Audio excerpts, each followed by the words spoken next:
dance to give romance a whirl. Then I break the chains of common sense. Say, baby, won't you be my girl? Would you meet me at the Friday dance and give romance a whirl? Let's take a chance on happiness. Say, baby, won't you be my girl?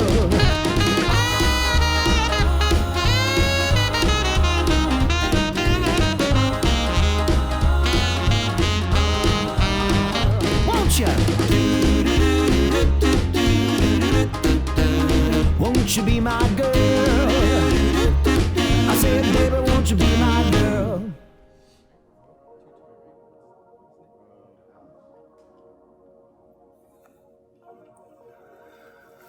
All right, I think this is kind of right there on the edge if I should be playing or not, except for that I'm first act and it's not suited, so this is just gonna be a fold.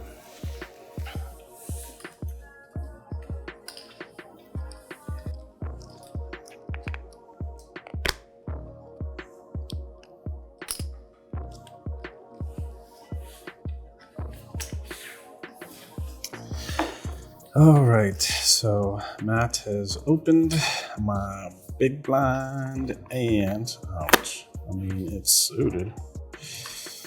So let's see here. I mean, it's suited, like whatever, right? All right, let's do it.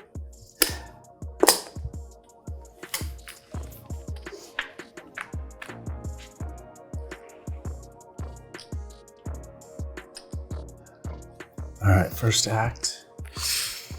A lot of red, man. That's the wrong red though. All right, so we're going to be courteous and check. Good.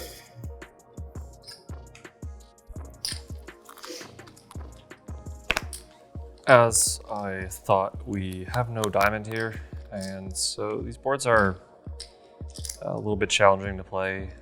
It has an ace and a king on it, which would normally favor the aggressor pretty heavily. But because it's monotone, it's going to favor us a lot less heavily than it otherwise would. Particularly with Drew in the big blind, he's just going to contain basically infinite suited hands. So I think that with second pair, no flush draw is a very, very, very clear check back. And I would be checking back a lot of medium strength hands, even some pretty decent ace-x without diamond. But this one is just super slam dunk check.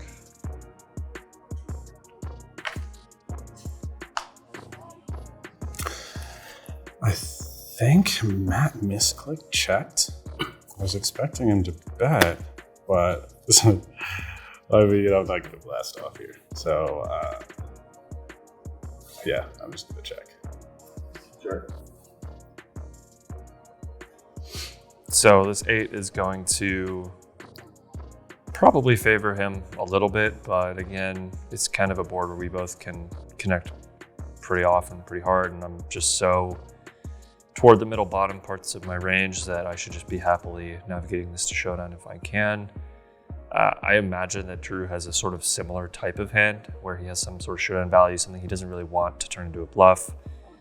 And I lose to a lot of those types of hands in his range, but we're gonna win sometimes. He has a lot of like pocket pairs. He has some queen highs. So still just checking this.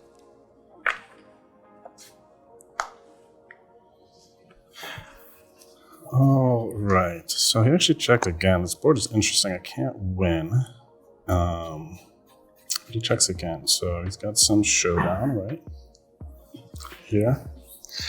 Question is, do I say, like, if I had a king or an 8 here, I'd probably bet, right? Unless I thought that he would bet. I think I can win this spot if I check raise, but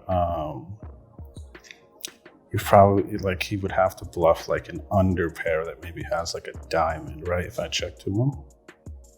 So that would be kind of cool. And then I could check raise, but then would that make sense to him? You know, would I be leading a king here a bunch? I'm thinking, and I think that matters. He's a Poker Out Loud veteran. If I bet small, he probably has to fold those pairs too, though. So I probably can get away with this bluff for cheap. Less, you know, for the content, the check raise. But does he just call? You know what? I think I'm actually just going to bet small here. Yeah, I think I like that the most. Thinking it out loud. Poker out loud. All right. Let's see.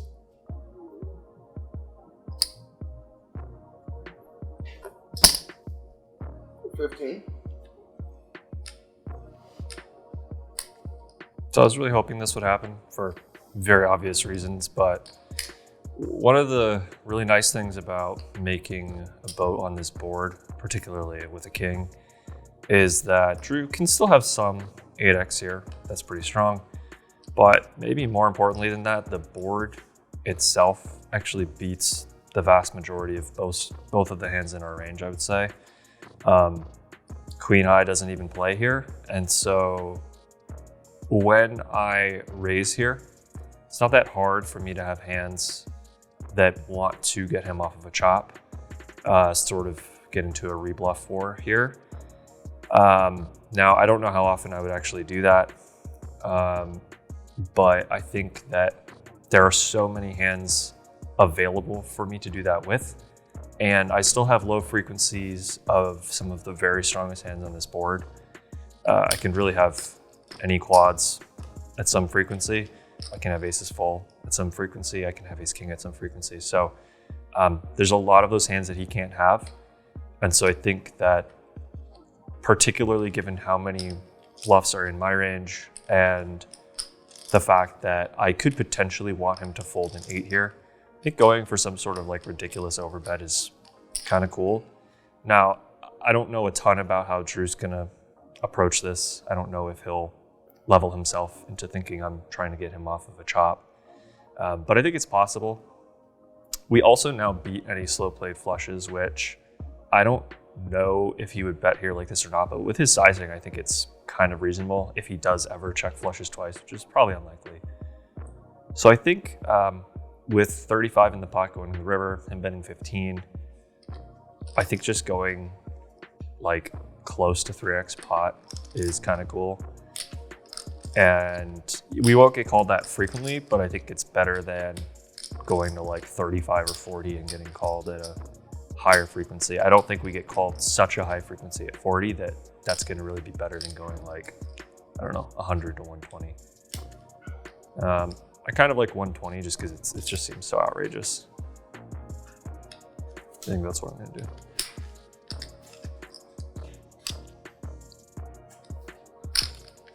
One.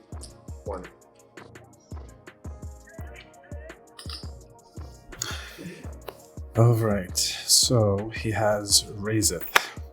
Now the question is, does he,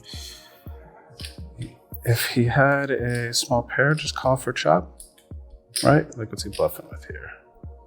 What makes sense for his value hands? To check down, to raise, weak flushes want to bet flop, right? Sets, all that stuff.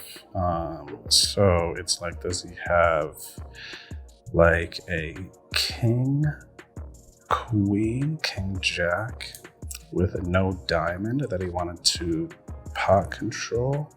Check, check, turn though. Does he bet the turn with king, queen, king, jack is the question, right? He's trying to push us off of a chop. So that's kind of the hand I'm most concerned about. I think he bets an 8 on the turn for sure. So does he have a king, it feels like mostly. Do I want to blast off for content?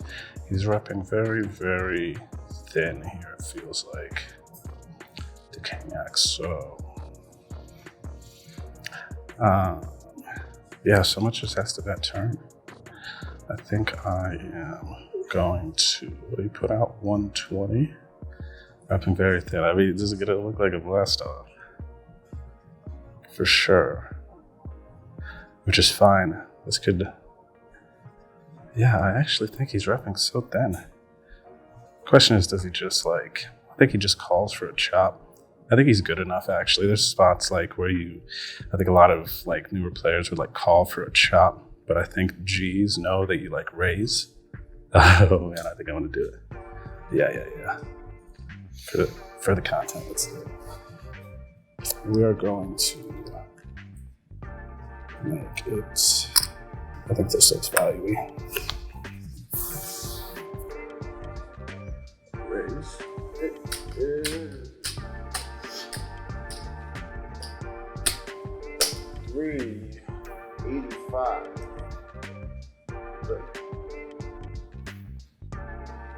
So this is fascinating because I think that the only hand in Drew's range that can do this for value is quad eights. I don't think he ever has ace king. I don't think he ever has aces. I don't think he ever has kings. Well, he can't have kings because I have a king. I'm just trying to think if this is ever not just a trivial call where we're almost always chopping. I mean, if he's capable of doing this as a bluff, great. But yeah, I can't imagine that calling to chop can be a mistake when I already have 120 in there, because we're talking about one combo of eights that he has to. I mean, he'll check flop 100%. He may check turn close to 100%, but it's still one combo. And so he just doesn't need that many combos of king X here for us to have to call to chop. Is that right? Let's see, we get the 120 back and half of what's in there. So it's like 130. 135-ish. 80, so we're calling 260. Yeah, I mean, it's annoying. It's annoying for sure. He's gonna have quads non-zero, but I don't see how we do anything but call and sometimes pay off here. Call. Call. Go. Go. Okay, showdown? Okay.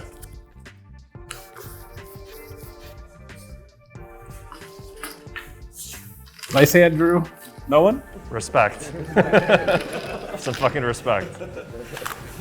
You lost the pot, but you won our respects. Oh, when can I reload? Whenever? Whenever you want. Okay. Yeah. Can I get like, what is this? This is less than 5. 5?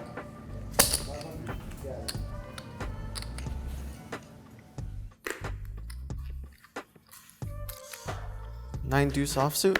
Nope, gotta make Courtney proud.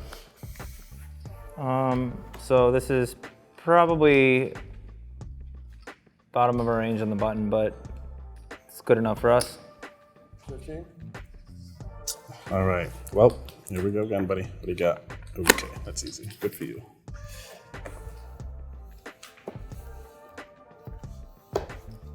This hand just sucks. But that's Ryan DePaulo over there, so I can't fold just yet.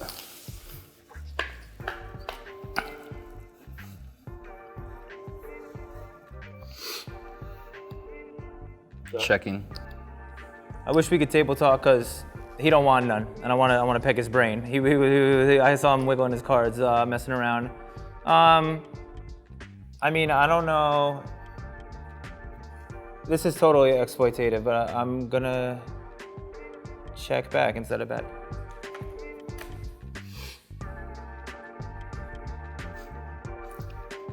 So I just think that I could bet here and probably take it down. There's a lot of stuff out there, so we'll see where I'm at. Who knows, maybe I have the best hand, probably not. So in general, big blind is gonna have more flushes. It's less so. I learned this recently studying for cash a little bit, that it's less severe, the difference, than in tournaments. But we have top pairness instead of flush draw, so I'm just gonna call and see if he blasts off in the river.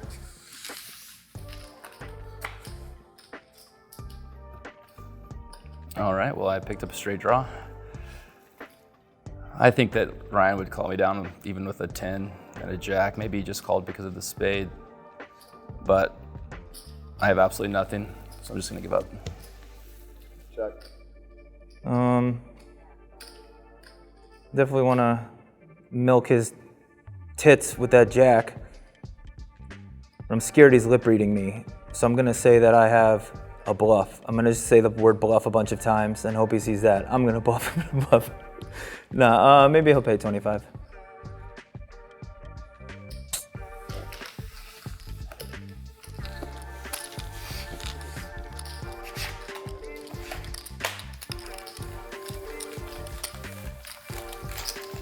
Push me off a big one there.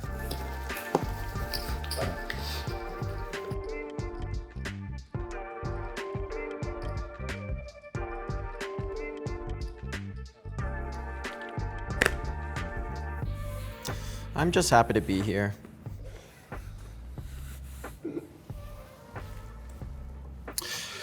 All right, so Matt's out of the hand, so I have a chance. Let's see here. All right, cool. Openable. Let's make it 15.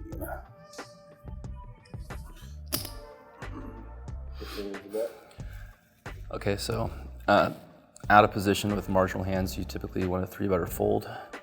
I would have 3-bet any player, but since it's the button who's also been the most aggressive player so far, the most loose player so far at the table, I'm glad to 3-bet here. Maybe try to get a heads up, and I don't need to go too big. I don't really care if I take the pot down right now, so I'm just gonna go 55.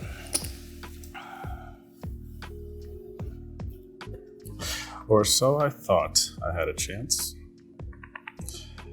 All right, Drew, don't bluff this again, man. You really want to do this? All right, I'm gonna give Cato credit here. I'm gonna show an ace, so people know I'm not that crazy. Should I? Nah, I can't. I'm just gonna fold. All right.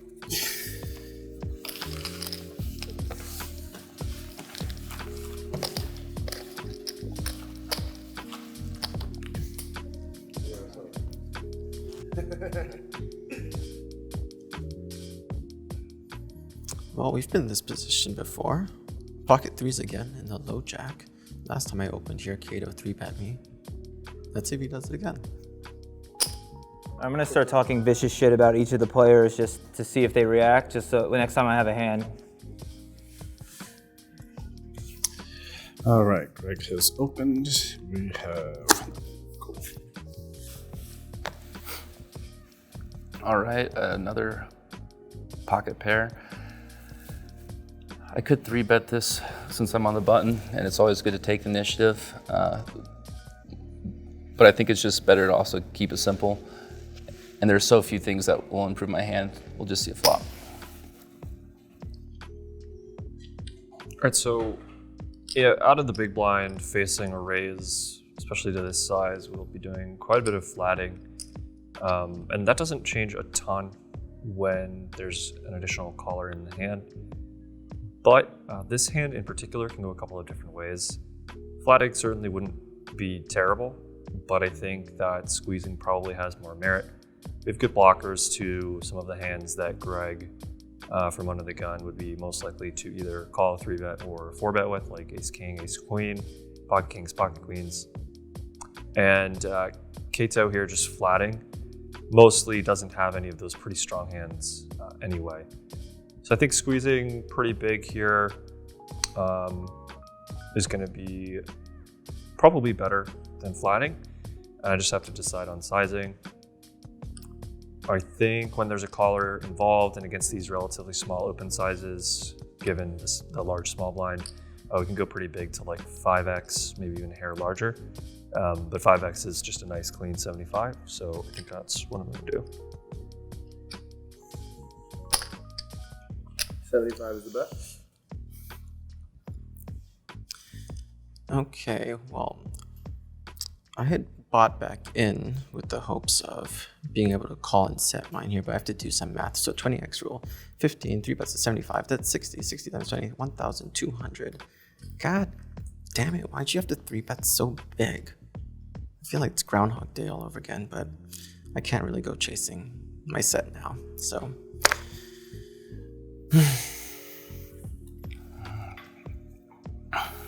I was really hoping that Greg called it would make my decision a lot easier. I probably have the best hand. It's difficult to play post-flop. I do have position. This is a very solid player who I definitely expected for him to 3-bet if he was coming to the pot at all. So he doesn't necessarily have to have a strong hand.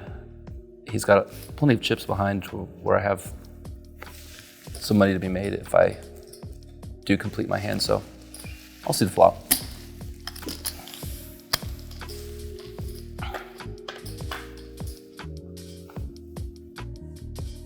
So I think when Cato calls here, he's pretty condensed toward hands that need a little bit of implied odds to successfully make money here. It's going to be some suited hands that are connected, some suited ace-x, a fair few pocket pairs where we're deep enough that he feels he can set mine, even though my range is pretty strong here to squeeze. Obviously with my exact holding, we flop pretty well here with top two, but it is a monotone board, and so I think that in general, my range should do a ton of checking on this board, particularly out of position. I have a hand that can get value later, can easily bluff catch.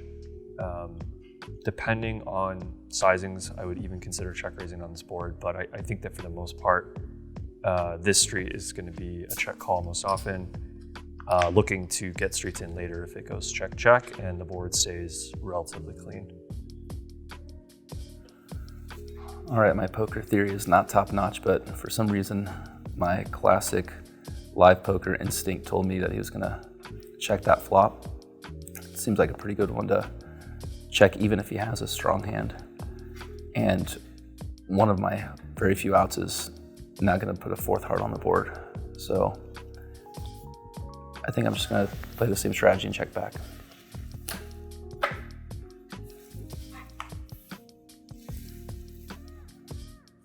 I hate constantly saying that this is an interesting card, but it really is because my hands in this spot, because I check so frequently on flop, will actually connect with this card quite a bit.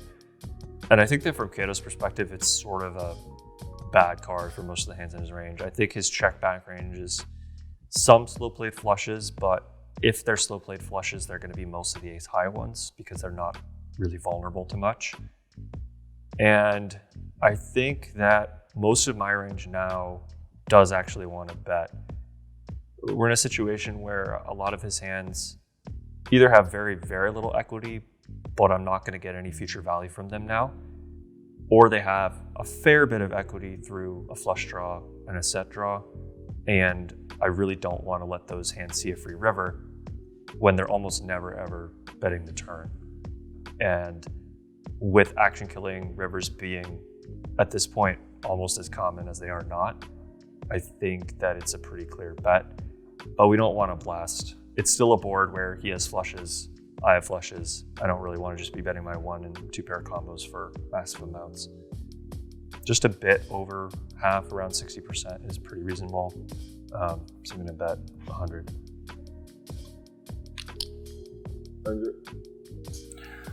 I regret not betting on the flop. I think I could have thrown 50 out there. I feel like the idea of what my hands could be is more defined because I checked. I think that if he had the ace of hearts, he would have bet the flop. Probably even if he flopped a flush with the ace of hearts, he would have bet the flop. So he's playing this one a little tricky, and I think I might play it a little tricky back.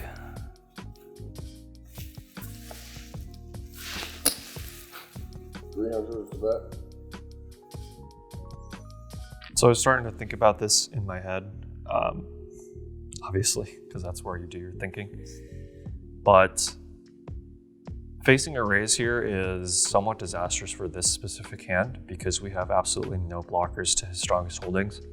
He never has kings or queens here, so that's pretty irrelevant to us. He probably never has ace king. And if he has ace queen, maybe he takes this line, maybe he doesn't, but we are thinking that it's probably discounted given he didn't 3-bet, so the blocking it's a little bit less relevant. And I actually am pretty much at the bottom of my value range the more I think about it. Ace jack, ace 10, I probably check at a super high frequency. Maybe unless they have a heart, but probably specifically the ace of hearts. He also even has some hands here like jack 10 that check back the flop sometimes. And so I actually don't think we even need to continue here. It's just a situation where I don't think he's going to find a lot of bluffs. When you think about the kinds of bluffs he would need to have here for this to be an okay call with king queen, he has to hold the ace of hearts, make top pair, and then decide to turn it into a bluff. or he has to have Jack 10 offsuit with a heart, but not suited, get to this card. So call the 3-bet pre, check back the flop, not even stab, and then decide to bluff. He still has a lot of flushes, and I think he could even play deuces like this at some frequency. So it feels nitty, but I actually think this is a pretty clear-cut fold, and yeah, I'm just gonna let it go.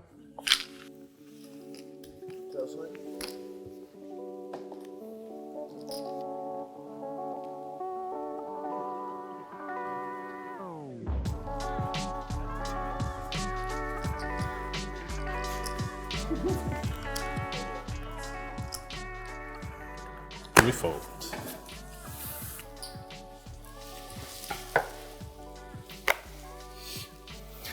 Absolutely playing this hand, the best one I've seen so far. We'll just stick with the same $15 open, hopefully get 3-bet.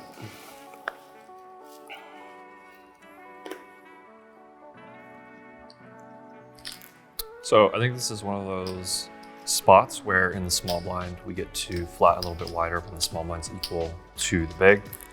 I also don't think we're going to be getting squeezed too often because Greg's just going to be getting such a good price to call. And I think this hand is playable enough, and as we've all noted, these hands are super slow, so I'd rather be involved than not.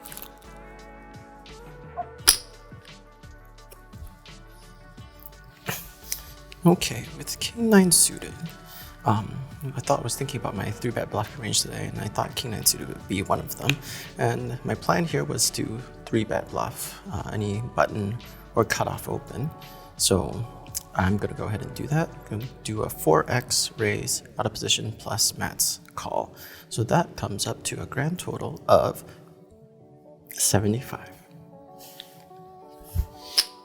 75 is that?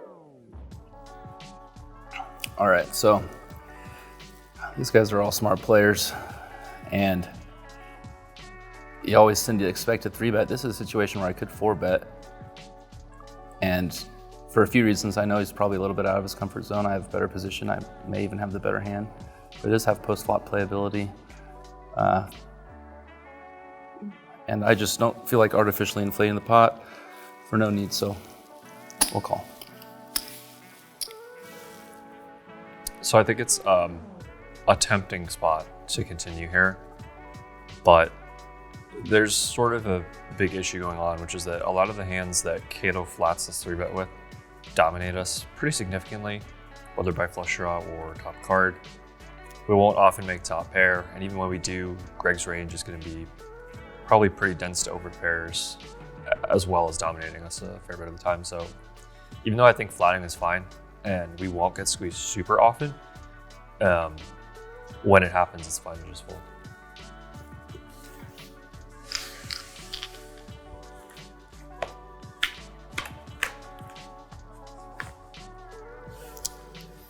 Okay. Just gonna go ahead and make a standard C-bet here. On this kind of dry board, I think, and the ace favoring my range, I think I'm gonna go for the pot bet here. 55?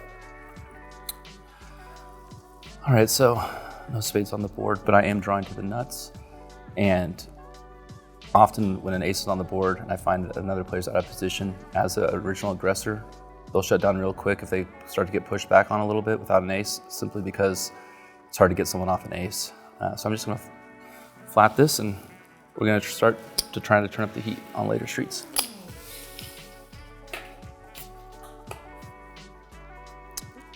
I was thinking of probably barreling some turns, so any diamond, any jack, any queen. But 5 of clubs is pretty bad for me. So we're just gonna play this honestly now and just check down with our king high. So I was kind of expecting a check back. He could potentially have like an ace jack hand, and he's getting a little nervous, still has me beat, or I can just take it down right here with a bet. I want to size up just a little bit more than usual to maybe get some hands like 10-9 out of the way.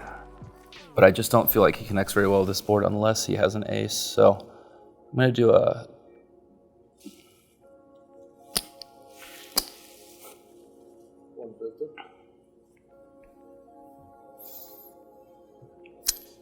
I think this is a pretty interesting sizing from Cato here to bet that large with this, you know, especially following my line of, you know, just standard c-bet flop and now checking turn, betting that large. I guess he could have an ace and he's just trying to protect against a flush draw. But either way, can't really do anything in this spot except fold. So nice hand, Cato.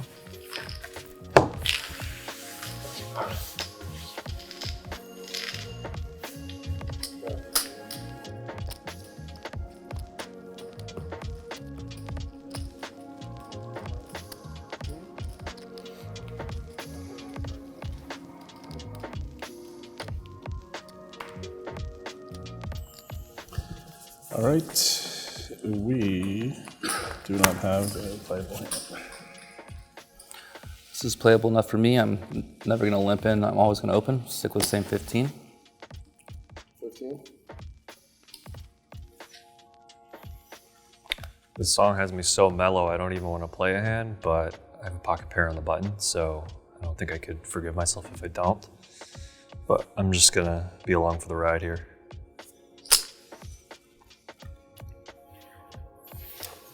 Okay, welcome to Rampage Poker's comedy channel. We've picked up the hand, pocket fours.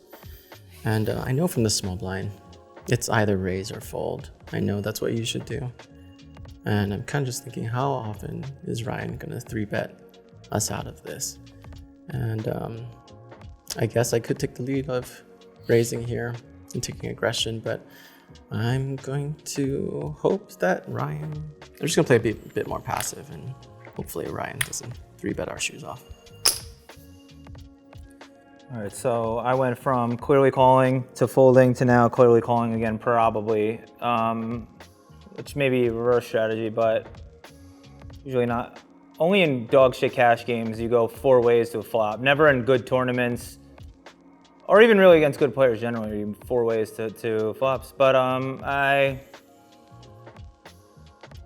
now I gotta act like I'm strong because I just did a hand gesture. Fuck it, whatever.